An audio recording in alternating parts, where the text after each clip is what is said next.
Magandang umaga. Ang ating kwento ngayon ay Ang Itim na Kuting. Kwento ni Natasha Vizcara at guhit ni Ferdinand Guevara.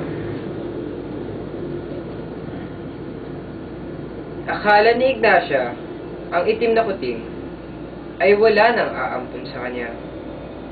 Sa isang bahay ay tinawag siyang multo. Sa isa naman ay malas. Sa isa, uling. Hindi ako uling. Halos hikbi ni Ignacia. Hindi ako malas. At hindi ako multo. Isa akong itim na kuting. May mga tumama naman. Sabi ng nagwawalis sa isang bahay, "Ah! Pusang itim!" At ang sigaw ng ale sa malaking bahay ay, "Ay! Pusa!" Pero, hindi naman siya kinupkup nito.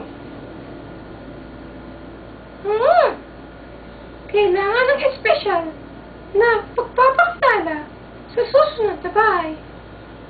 Kaya si Ignacia, ang itim na kuting, ay nag-isip at nangarap.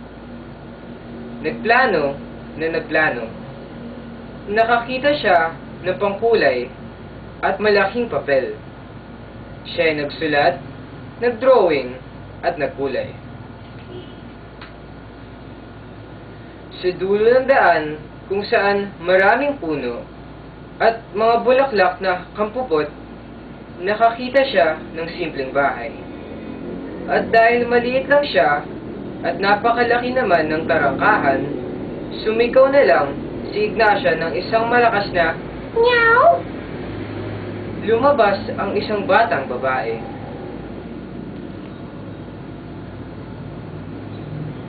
Tuwang-tuwa na kakargahin na sana niya si Ignacia, ngunit biglang nagtalumpati ang kuting. Magandang umaga ho. Ako si Ignacia. Isang kuting na itim. Kaya na nakikita niyo, hindi pa ako malas. Hindi uling. At hindi multo. Ang sabi ni Ignacia, habang itinuturo ng kanyang mahabang buntot ang kanyang mga drawing. Alam niyo po ba? Masarap at mainam ang magampon ng kuting. Kapag inampon niyo ako, pwede akong humiga sa mga importanteng papeles ng nanay at tatay mo para hindi ito tangay ng hangin. Pwede rin akong mapainit pa kung may hindi ako. Pwede rin bandana at nagising tuwing umaga. Ilaw ang brown out, kausap kapag malungkot, pasahista, nakakiliti, nakakamot. Yung hindi masakit. Mas magaling akong tansya ng panahon kaysa pag-asa. Estatwa, pantay sa kusina, at syempre, nagkuhuli ng daga.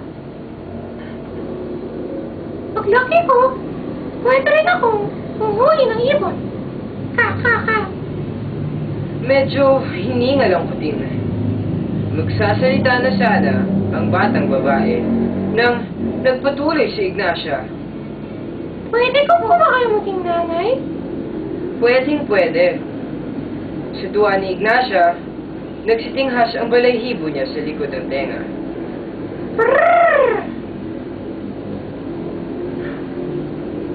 Kaya lang, nang pinapasok na ng bata si Ignacia, kung saan-saan siya nagtatakbo.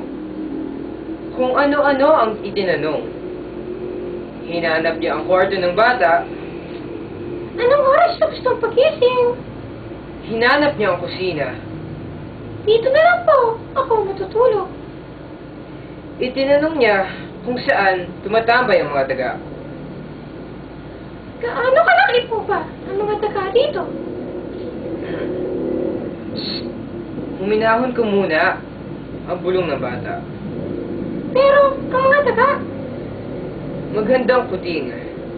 Wala kaming mga daga rito.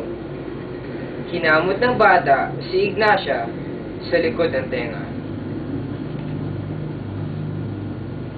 Kinarga niya si Ignacia sa kusina.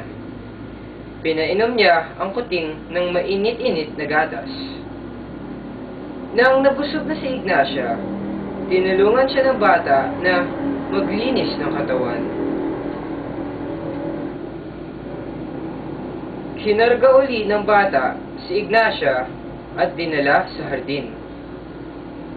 Hinalikan ng bata si Ignacia at ang sabi ay, "Ayaw ko ng yaya. Gusto ko ng kaibigang pusa."